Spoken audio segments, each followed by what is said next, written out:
আসসালামু আলাইকুম এভরিওয়ান, আশা করি আপনারা সবাই ভালো আছেন। কিন্তু আজকে আমি ভালো নাই।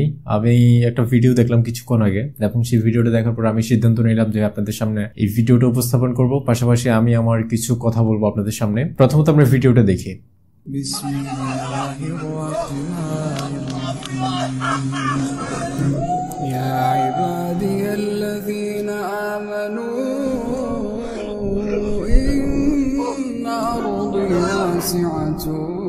فإياي فاعبدون كل نفس ذائقة الموت كل نفس ذائقة الموت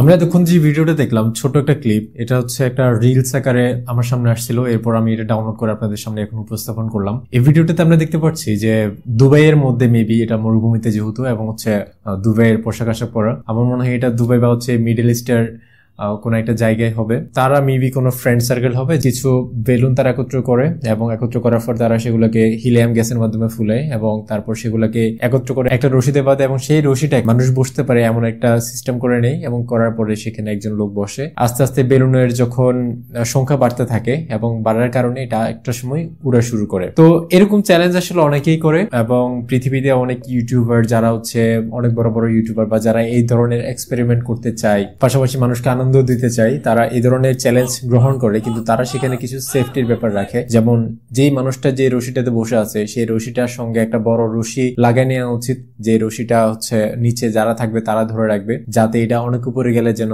তাড়াতাড়ি নিচে নামানো যায়। কিন্তু ওখানে আমি এই ধরনের কোনো সেফটি দেখতে পাইনি, এবং যার ফলে এটা যখন আস্তে আস্তে উপর দিকে উঠতে থাকে, উঠতে উঠতে যখন অনেক উপরে চলে যায়, এবং সেই সময় এই বেলুনগুলা কি হয় আমি একটু বলি। এই বেলুনগুলা যখন হিলিয়াম গ্যাস এখানে ভরা হয়, ভরার পরে এই বেলুনগুলো উপর দিকে উঠতে থাকে, এটা কিন্তু কখনো নিচে নামে না। ওরা মেবি ভাবছিল যে এটা একটা সময় নিচে নেমে যাবে, বা সামহাও ওরা কি ভাবছে আমি জানি না, যে মানুষটা ওখানে বসছে সে কি ভেবে এখানে বসছে আমার মাথায় আসে না। কারণ এটা সাধারণ লজিক হচ্ছে যে এটা উপর দিকে উঠতে থাকবে, সো সে নামবে কিভাবে, তা তো নামা উচিত। সে নামবে কিভাবে এটা চিন্তা না করে একটা মানুষ কিভাবে এত উপরে চলে যায়, এত ব্যাখ্যালিপনা কিভাবে হতে পারে আমার মাথায় আসে না। কিন্তু আমি বলবো যে এটা ছিল তার পুরোটা একটা বোকামি, এবং এটার জন্য সে নিজে দায়ী। কারণ তার নিজের অন্তত এই বিষয়টা ভাবা উচিত ছিল যে যখন বেলুনটা উপরে উঠে যাবে সে নামবে কিভাবে। এই হিলিয়াম গ্যাস যুক্ত বেলুনগুলো যে সমস্যাটা হয় সেটা হচ্ছে যে এটা উপর দিকে উঠতেই থাকে, এবং উঠতে উঠতে যখন অনেক উপরে চলে যায় তখন একটা সময় এগুলো সূর্যের কড়া তাপের কারণে এগুলো ফেটে যায় বা সামহাও এগুলো ভ্যানিশ হয়ে যায়। কিন্তু এগুলো উঠতে উঠতে যে গোটা অবস্থায় উপরে উঠে সেই গোটা অবস্থায় কিন্তু এটা কখনো নিচে নামে না। এখানে যেহেতু সংখ্যায় অনেকগুলো বেলুন ছিল এবং অনেকগুলো বেলুন থাকার কারণে এটা মানুষটাকে সহ উপরের দিকে উঠতে থাকে, এবং উঠতে উঠতে যখন এটা অনেক উপরে চলে যায়, এবং তারপর মেবি বেলুনগুলো আস্তে আস্তে ফাটা শুরু করে সূর্যের তাপের কারণে, এবং তারপর মানুষটা অনেক উপর থেকে ডিরেক্ট নিচে পড়ে যায়, এবং নিচে পড়ে যাওয়ার পরে সেই মানুষটা মৃত্যুবরণ করে।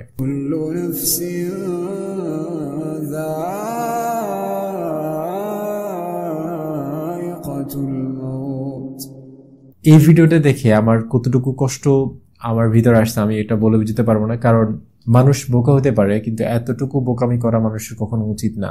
অন্তত তার সবকিছুর আগে নিজের সেফটির ব্যাপারটা তার ভাবা উচিত ছিল, যে সে নিজেকে কিভাবে বাঁচাবে। মানুষ সবকিছু করে আলটিমেটলি বেঁচে থাকবে, সে একটা সুন্দর জীবন লিড করবে, এবং সে তার আশেপাশে সবাইকে নিয়ে ভালো থাকবে, এমন একটা চিন্তা থেকে মানুষ বাঁচা শুরু করে বা বাঁচার জন্য স্বপ্ন দেখে। কিন্তু এমন কাজ আমি কেন করব যে কাজের জন্য আমাকে মৃত্যুবরণ করতে হবে, এবং সেটা এমন একটা কাজ যেটা নেহায়েতে একটা বোকামি। অনেক সময় দেখা যায় যে আমাদের বিভিন্ন রাস্তায় ঘাটে বা হচ্ছে বিভিন্ন মাঠের কোনায় বা বিভিন্ন ওয়াজ মাহফিলে বা এই ধরনের কোনো পূজা মণ্ডপ এরকম কোনো একটা যদি সমাবেশ হয়, তাহলে সেখানে আমরা এরকম বেলুন বিক্রি করতে দেখি, যে বেলুনগুলো একটা লোক রশি নিয়ে দাঁড়ায় থাকে এবং হচ্ছে উপর দিকে বেলুনগুলো ভাসতে থাকে। সো ওগুলা বাচ্চারা কেনার জন্য অনেক হুমড়ি খেয়ে পড়ে, এবং মা বাবারাও ওদেরকে এগুলো কিনে দেয়। সেখানে স্বাভাবিকভাবে বাচ্চাদের মনে একটা প্রশ্ন আসে যে এই বেলুনটা উঠছে কিভাবে। এটা আমার মনে হয় সমস্ত বাচ্চাদের মাথায় এই ধরনের একটা চিন্তা আসে যে সে যদি অনেকগুলো বেলুন একত্র করে ফেলে তাহলে তো সে এখানে উঠতে পারবে, এবং সে উপর দিকে উঠতে পারবে। এখানে অনেকে এই ধরনের চিন্তা থেকে আসলে অনেক বড় বড় এক্সপেরিমেন্ট করে, এবং হচ্ছে অনেক কিছু উড়ানোর চেষ্টা করে,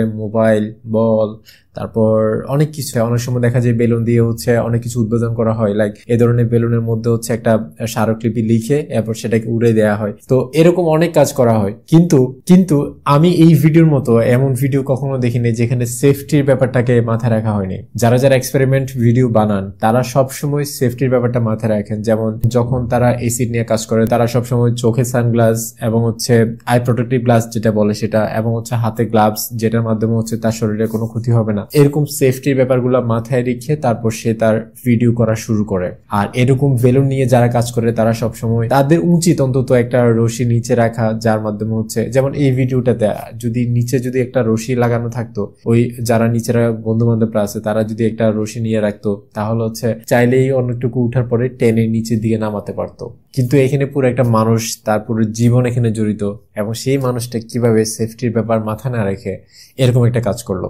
আমার এই ভিডিওটা বানানোর উদ্দেশ্য হচ্ছে এটাই যে আপনি সাধারণ থেকে শুরু করে কঠিনতম যে কোনো কাজই করেন, মজার ছলে হোক বা অনেক গুরুত্বপূর্ণ কাজ হোক, যে কোনো কাজই করেন আপনাকে প্রথমত সেফটির ব্যাপারটা মাথায় রাখতে হবে। আপনি নিজেকে কিভাবে বাঁচাবেন, বা হচ্ছে যে কাজটা করছেন এটার মাধ্যমে আপনার জীবনের উপর কোনো হুমকি আসতে পারে কিনা, বা আপনার জীবনে আপনার কোনো ক্ষতি হতে পারে কিনা এটার মাধ্যমে। যদি আপনি নিশ্চিত হন যে না আপনার কোনো ক্ষতি হবে না তাহলে আপনি কাজটা করেন। কিন্তু এখানে যদি 1% চান্সও থাকে যে আপনার জীবনে হুমকি আছে বা আপনার ক্ষতি হতে পারে, তাহলে আমি বলবো যে আপনি ওই কাজটা করবেন না। পুরোপুরি আগে সেফটি নিশ্চিত করুন, 100% সেফটি নিশ্চিত করার পরে তারপর আপনি কাজ করুন। ভালো থাকবেন সবাই, সুস্থ থাকবেন। আসসালামু আলাইকুম রহমতুল্লাহ।